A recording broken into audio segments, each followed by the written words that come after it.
ಶುಕ್ರವಾರ ಗಂಟೆ ಟೈಮ್ ಹೇಳಿದ್ರು. ಬಡವರು ಒಟ್ಟು ಮೇಲೆ ಹೊಡಿತಾ ಇದ್ದಾರೆ ಅಷ್ಟೇ. ಡೈಲಿ ಒಂದು 10,000 15,000ವರೆಗೂ ನಮ್ಮ ವ್ಯಾಪಾರ ಆದಂಗೆ ಆಗುತ್ತೆ. ತಿಂಗಳಿಂದ ದುಡ್ಡು ಬಂದಿಲ್ಲ ಗೃಹಲಕ್ಷ್ಮಿದು. ನನಗೂ ಬಂದಿಲ್ಲ. ವೆಲ್ಕಮ್ ಟು ಕಂದಮ್ಮ ಚಾನಲ್, ನಿಮ್ಮ ಜೊತೆ ನಮ್ಮ ಕತೆ. ಈಗಾಗಲೇ ತಮ್ಮನೇಲಿ ನೋಡಿದ್ದೀರ ನೀವು. ನಾವಿರೋದು ಈಗ ಚನ್ನಕೇಶ್ವರ ನಗರ ರೋಡಲ್ಲಿ. ಅಲ್ಲಿ ವ್ಯಾಪಾರ ಮಾಡ್ತಿರೋ ಪರಿಸ್ಥಿತಿ ಏನು ಅಂತ ಅವ್ರ ಬಾಯಾರನ್ನೇ ನಾವು ಕೇಳೋಣ. ಇಲ್ಲಿ ಯಾರೋ ಸೊಪ್ಪು ಇಟ್ಕೊಂಡಿದ್ದಾರೆ, ಪಾಪ ಹಂಗೆ ಬಿಟ್ಬಿಟ್ಟು ಹೋಗಿದ್ದಾರೆ ಅನಿಸುತ್ತೆ ಸೊಪ್ಪು. ಬನ್ನಿ, ಇಲ್ಲಿ ಅಜ್ಜಿ ತಾತ ಇದ್ದಾರೆ, ಅವ್ರ ಹತ್ರ ಹೋಗಿ ಮಾತಾಡೋಣ, ಅವ್ರು ಏನು ಹೇಳ್ತಾರೆ ಅಂತ ಗೊತ್ತಾಗುತ್ತೆ. ನಮಸ್ಕಾರ ತಾತ. ಬೀದಿ ಸೈಡ್ ಅಂಗಡಿ ಇಟ್ಕೊಳ್ಳಂಗೆ ಇಲ್ಲ ಅಂತ ಹೇಳಿದಾರಲ್ವಾ?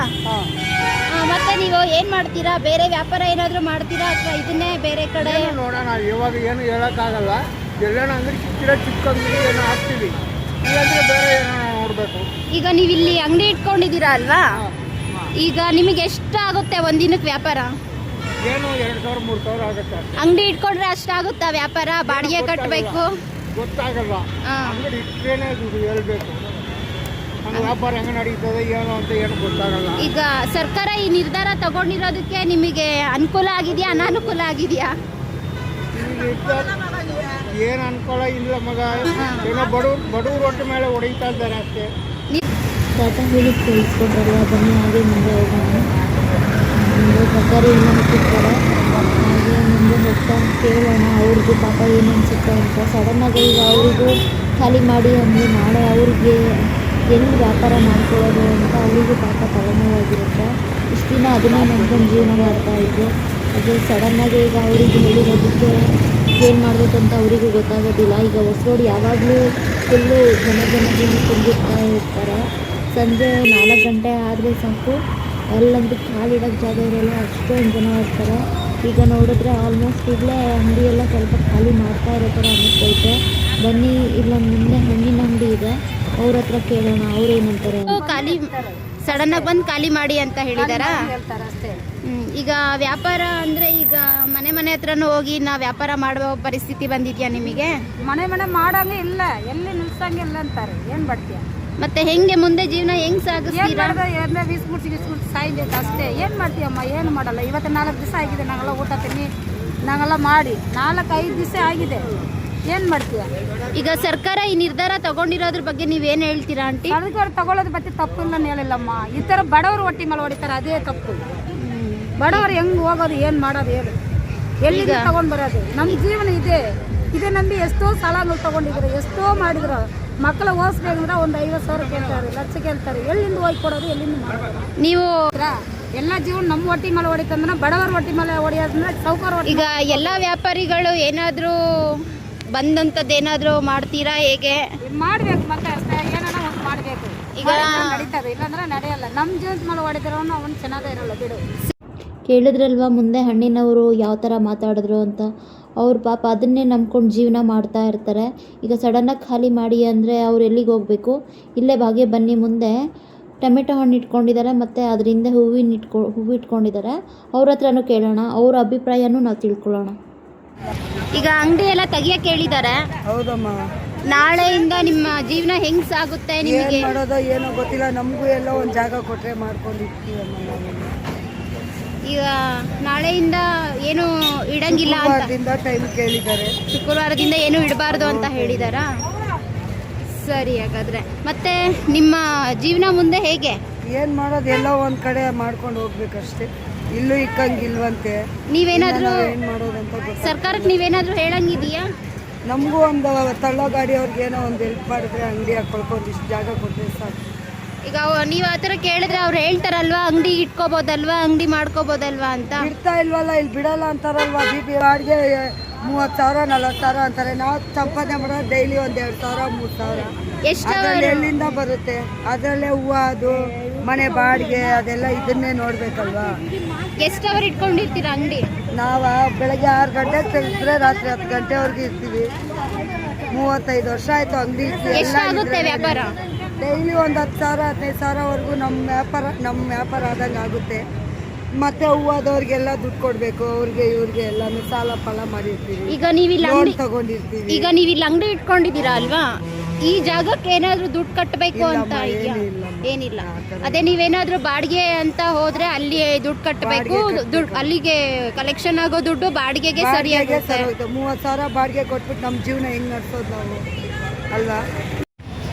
ಈಗ ಅವ್ರ ಮಾತು ನೀವೇ ಕೇಳಿದ್ರಲ್ವಾ, ಅವರು ಅಲ್ಲಿ ರೋಡ್ ಸೈಡ್ ಅಂಗಡಿಯಲ್ಲೇ ಅಷ್ಟು ದುಡಿತಾ ಇದ್ರು. ಅವ್ರು ಏನಾದರೂ ಬೇರೆ ಕಂಪನಿಗೆ ಏನಾದರೂ ಹೇಳಿದ್ರೆ ಅವರಿಗೆ ಅಷ್ಟು ದುಡ್ಡು ಸಿಗೋದಿಲ್ಲ ಅಂತ. ಬನ್ನಿ ಹಾಗೆ ಹೋಗಿ ಮುಂದೆ ಕೇಳೋಣ. ಪಾಪ ಒಬ್ಬೊಬ್ಬರ ಅಂಗಡಿ ವ್ಯಾಪಾರಿಗಳದ್ದು ಒಂದೊಂದು ಥರ ಕಷ್ಟ ಇದೆ ನೋಡಿ. ಫ್ರೂಟ್ ಅಂಗಡಿ ಇದೆ, ಒಬ್ಬರು ಜನನೇ ಇಲ್ಲ ಪಾಪ, ಅವರು ಖಾಲಿ ಮಾಡ್ತಿದ್ದಾರೆ ಅನ್ನಿಸ್ತಿದೆ.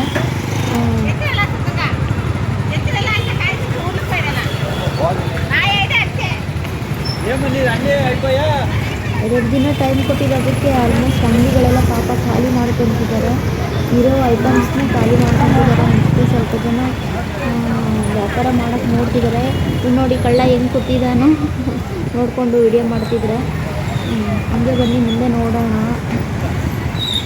ಇಲ್ಲೊಬ್ರು ಆಂಟಿ ಇದ್ದಾರೆ, ಬನ್ನಿ ಅವ್ರ ಹತ್ರ ಆಂಟಿ, ನಿಮ್ದು ಅಂಗಡಿ? ಹೌದು, ನಂದಿಲ್ಲಮ್ಮ, ನಾನು ಕಸ್ಟಮರು.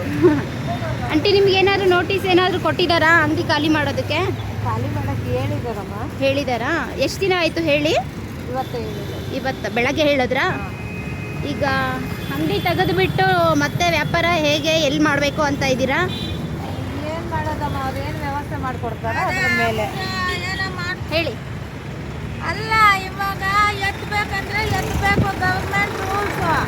ನಾವು ಎತ್ತಲ್ಲ ಅಂತಂದ್ರೆ ಅವ್ರು ಏನು ಮಾಡ್ತಾರೆ, ಎಲ್ಲ JCB ತಂದು ತುಂಬ್ಕೊಂಡು ಹೋಗ್ತಾರೆ. ನಾವೇನು ಮಾಡಂಗಿದ್ದೀವಿ? ಗೌರ್ಮೆಂಟ್ ದೊಡ್ಡವರ ಅವ್ರಾಗ ಅವ್ರು ನೋಡಿ ಒಂದಷ್ಟು ಜಾಗ ಕೊಟ್ರೆ ನಾವೆಲ್ಲ ಬದುಕೊಂಬೋದು, ಬಡವ್ರು ಬಗ್ಗದು. ನೀವು ಕೇಳಿದ್ರೆ ಅವ್ರು ಜಾಗ ಕೊಡ್ತಾರಾ ಹೇಗೆ? ಕೊಡ್ತಾರೆ, ಹಾಂ, ಕೊಡ್ತಾರೆ. ಏನೋ ಇವಾಗ ಒಂದು 15 ದಿನ ಇರ್ರಿ, ಎಲ್ಲರಿಗೂ ಅಳತೆ ಮಾಡಿ ಜಾಗ ಕೊಡ್ತೀವಿ ಅಂತ ಹೇಳವ್ರೆ. ನಾವು ಇವತ್ತು ನೆನ್ನೆ ಹಾಕೊಂಡವ್ರಲ್ಲ, 50 ವರ್ಷ ಈ ಹೊಸ ರೋಡ್ನಲ್ಲೇ ಒಂದು ಅಂಗಡಿ ಇಲ್ಲ. ನಾನು ಅಂಗಡಿ ಮಾಡಿದ್ದಂಗ ಮಳೆ ನೀರೆಲ್ಲ ಹೊಡ್ಕೊಂಡು ಜೀರಿಗೆ ಕೊಟ್ರಿ. ಅವರೇ ನೋಡಿ ಒಂದು ಗಾಡಿ ಕೊಟ್ಟಿದ್ರು ನನಗೆ, ಯಾರೋ ನಮ್ಮೂರು ಕೌನ್ಸಿಲರ್ಗಳೇ. ಇವಾಗ ನೋಡಿದ್ರೆ ಎಲ್ಲ ಒಂದು ಕಡೆಯಿಂದ ಎತ್ತಬೇಕು ಅಂತಾರೆ. ಬಡವ್ರ ಬಗ್ಗರು ಏನು ಮಾಡ್ತಾರೆ? ಕೌನ್ಸಿಲರ್ಗೂ ಬೇರೆ ದಾರಿ ಇದ್ರೆ ಅವ್ರು ಈಗ ಎಷ್ಟು ಅವರ್ ಅಂಗಡಿ ಹಾಕೊಂತೀರಾ ನೀವು? ಎಷ್ಟು ಒಂದು ದಿನಕ್ಕೆ ಲಾಭ ಬರುತ್ತೆ? ಏನು ಲಾಭ ಬರ್ತೈತಮ್ಮ? ಏನೋ 200-300 ದುಡ್ಕೊಂತಾರೆ. ಏನೋ 1,000 1,500 ಹಿಂಗೆ ಮಾಡ್ಕೊಂತೀವಿ. ಒಂದು ದಿನಕ್ಕೆ 1,000 ಮಾಡ್ಕೊಂತೀರಾ?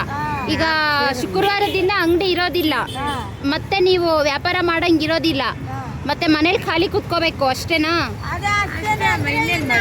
ಅವ್ರು ಕೊಟ್ರೆ ನಾವಾಗ ನಾವೇನೋ ಒಂದು ದಾರಿ ಮಾಡ್ಬೋದು. ಅವ್ರು ಕೊಡ್ತೀನಿ ಅಂತ ಏನಾದರೂ ಹೇಳಿದಾರಾ? ಎಲ್ಲಾರ ನೋಡೋಣ, ನೀವು ತೆಗೀರಿ. ಅಂಗಡಿಗಳು ತೆಗೆದ್ಬಿಡ್ರಿ, ಅವ್ರು ಬಂದರೆ ಎಲ್ಲ JCB-ನಲ್ಲಿ ತುಂಬ್ಕೊಂಡು ಹೋಗ್ತಾರೆ ಅಂತ ಹೇಳವ್ರೆ. ಅವ್ರು ಹೇಳಿದ ಮಾತ್ರ ನಾವು ಮರ್ಯಾದೆ ಕೊಟ್ಟು ತೆಗಿತಾ ಇದ್ದೀವಿ. ಅವ್ರು ಏನು ಮಾಡ್ತಾರೋ ಹಿಂದೆ ಮಾತು. ಅವ್ರು ಈಗ ಗೃಹಲಕ್ಷ್ಮಿ ದುಡ್ಡು ಬರ್ತಿದ್ಯಾ ಅಜ್ಜಿ ನಿಮಗೆ? ಬರ್ತಾ ಇತ್ತು, ಇವಾಗ 4 ತಿಂಗಳಿಂದ ಬಂದಿಲ್ಲ. ಎಷ್ಟು ತಿಂಗಳಿಂದ ಬಂದಿಲ್ಲ? ನನಗೆ ಕೂಡ ಬಂದಿಲ್ಲ ಮೇಡಮ್. 4 ತಿಂಗಳಿಂದ ದುಡ್ಡು ಬಂದಿಲ್ಲ ಗೃಹಲಕ್ಷ್ಮಿದು? ಬಂದಿಲ್ಲ, ಅದು ಬಂದಿಲ್ಲ, ಪಿಂಚನು ಬಂದಿಲ್ಲ. ಜೀವನ ಮಾಡ್ಬೇಕಂದ್ರೆ ಈಗ ಕೇಳಿದ್ರಲ್ವಾ ನೀವೇ, ಅವರಿಗೆ ಗೃಹಲಕ್ಷ್ಮಿ ಅಮೌಂಟು ಬಂದಿಲ್ವಂತೆ, ಪಿಂಚಣಿನೂ ಬಂದಿಲ್ವಂತೆ. ಬನ್ನಿ, ಇಲ್ಲೊಬ್ಬರು ಕುತ್ಕೊಂಡಿದ್ದಾರೆ, ಅವ್ರ ಹತ್ರ ಹೋಗಿ ಮಾತಾಡೋಣ ನಾವು. ನಾಳೆಯಿಂದ ಎಲ್ಲಿ ಅಂಗಡಿ ಹಾಕ್ತೀರಾ? ತೆಗಿಯಕ್ಕೆ ಹೇಳಿದಾರಾ ಇವತ್ತು? ಇವತ್ತೇ ಬಂದರು, ಹೋದ್ರು. ಶುಕ್ರವಾರ ಗಂಟೆ ಟೈಮ್ ಹೇಳಿದ್ರು. ಶುಕ್ರವಾರ ಗಂಟೆ ಟೈಮ್ ಹೇಳಿದಾರಾ? ನಾಳೆಯಿಂದ ಅಂಗಡಿ ಏನಾದರೂ ಇಟ್ಕೊಂಡು ವ್ಯಾಪಾರ ಮಾಡ್ತೀರಾ ಹೇಗೆ? ಗೊತ್ತಿಲ್ವಾ? ಕೊಟ್ಟರೆ ಮಾಡ್ತೀವಿ. ಇವ್ರು ನೋಡಿ ನಿಂಬೆಹಣ್ಣು ಇಟ್ಕೊಂಡಿದ್ದಾರೆ. ಇವರೆಲ್ಲ ತೆಗೀರಿ ಅಂದರೆ ಅವ್ರು ಎಲ್ಲಿಗೆ ಹೋಗ್ತಾರೆ?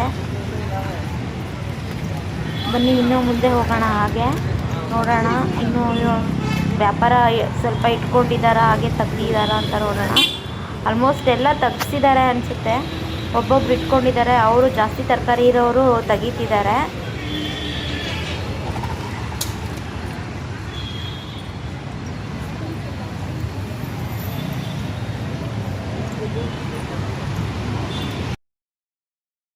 ನೋಡಿದ್ರಲ್ವ ಈಗ ಇದು ಹೊಸ ರೋಡಿನ ಪರಿಸ್ಥಿತಿ ಇರೋದು. ಆಲ್ಮೋಸ್ಟ್ ಅಂಗಡಿ ಎಲ್ಲ ತೆಗೆಸ್ಬಿಟ್ಟಿದ್ದಾರೆ, ಅಲ್ಲಲ್ಲೊಂದೊಂದು ಅಂಗಡಿ ಇದೆ ನೋಡ್ತಾ ಇರ್ಬೋದು ನೀವು. ಇಲ್ಲೆಲ್ಲ ಎಷ್ಟು ಅಂಗಡಿ ಇತ್ತು ಅಂದರೆ ತರಕಾರಿ ಅಂಗಡಿ, ಹಣ್ಣಿನ ಅಂಗಡಿ ಪ್ರತಿಯೊಂದು ಇಟ್ಕೊತಾ ಇದ್ರು. ಖಾಲಿ ಖಾಲಿ ಇದೆ. ಇನ್ನು ಸಂಜೆ ಒಳಗೆ ಆಲ್ಮೋಸ್ಟ್ ಎಲ್ಲ ಖಾಲಿ ಆಗ್ಬೋದು ಅನಿಸುತ್ತೆ. ಬನ್ನಿ, ಇವರೆಲ್ಲ ನಾಳೆಯಿಂದ ಎಲ್ಲಿ ವ್ಯಾಪಾರ ಮಾಡ್ತಾರೆ, ಏನು ವ್ಯಾಪಾರ ಮಾಡ್ತಾರೆ ಅನ್ನೋದು ಗೊತ್ತಿಲ್ಲ. ಸರ್ಕಾರ ಸಡನ್ನಾಗಿ ಈ ನಿರ್ಧಾರ ತಗೊಂಡಿರೋದಕ್ಕೆ ಪಾಪ ಅವ್ರ ಮೇಲೆ ಎಷ್ಟು ಪ್ರಭಾವ ಬೀಳುತ್ತೆ ಅಲ್ವಾ.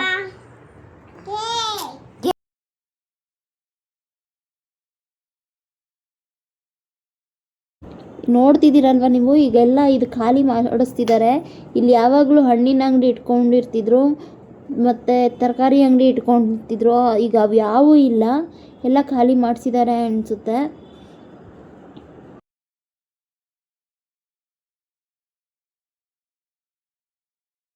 ಇಲ್ಲಿ ಶೆಡ್ಡು ಹಾಕ್ಕೊಂಡು ಇಟ್ಕೊಂಡಿದ್ರು, ಈಗ ಅವು ಇಲ್ಲ, ಎಲ್ಲ ತೆಗೆಸ್ಬಿಟ್ಟಿದ್ದಾರೆ.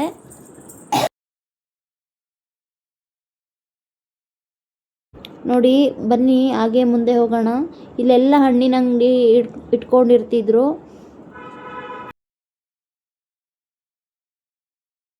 ಇಲ್ಲಿ JCPಯಲ್ಲಿ ಕ್ಲೀನ್ ಮಾಡಿಸ್ತಿದ್ದಾರೆ ಅಂಗಡಿ ಇಟ್ಕೊಂಡಿರೋದನ್ನ ಎಲ್ಲನೂ. ಪಾಪ ಅವರಿಗೆ ಹೊಟ್ಟೆ ಮೇಲೆ ಹೆಂಗೆ ಹೊಡಿತಿದ್ದಾರೆ ಅಂದರೆ ಸರ್ಕಾರ, ಯಾರು ಹೇಳೋರಿಲ್ಲ ಕೇಳೋರಿಲ್ಲ, ಹಂಗಾಗಿದೆ ಈಗ ಅವ್ರ ಪರಿಸ್ಥಿತಿ. ಇಲ್ಲಿ ಸೆಂಟರ್ ಜೈಲ್ ಸರ್ಕಲ್ ಇದು, ಇಲ್ಲಿ ಹಣ್ಣಿನ ಅಂಗಡಿ ಇಟ್ಕೊಂಡಿರ್ತಿದ್ರು, ಈಗ ಅದೂ ಇಲ್ಲ, ಅದು ಖಾಲಿ ಮಾಡಿಸ್ಬಿಟ್ಟಿದ್ದಾರೆ.